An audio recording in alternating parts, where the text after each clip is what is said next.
Lewin's three-step change model is a way that a business can implement change. The name might sound familiar, Lewin, because we did him when we did the force field theory, where we had the driving forces, restraining forces, action plan, etc.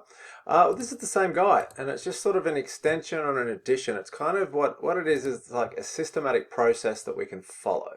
So when we say systematic process, it's like some steps you can do when you want to change for a business or a person or anything really.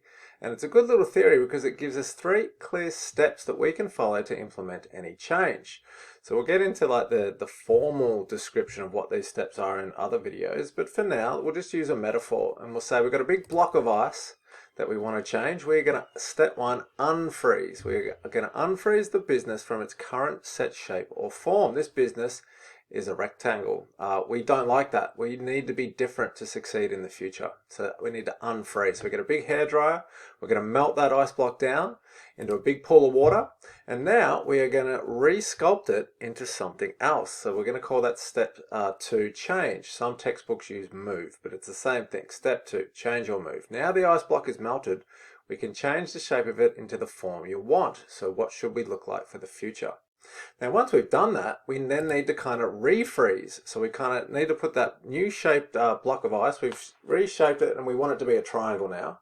Well, now we're going to freeze it, put it back in the freezer, refreeze it. So now the ice block is in the new correct shape, refreeze it into its new position. So it's a really easy model to follow. Unfreeze, melt down the ice block, change the shape. Once you got it into the shape you want, this triangle here, refreeze it so it's locked into place. There's kind of a last little bit to it as well that we need to mention, and it's not just that's it, well now we've changed. I think we've learned in most of our change topics that yeah, this is always ongoing. So it's a continual process. So even though we refreeze a new change into place, that doesn't mean it's set forever. We need to continually do this. We must be always looking to change by beginning the process again. Did our change work? Should we do something different? And we might need to start the process again and then unfreeze that change it, and then refreeze it into something new.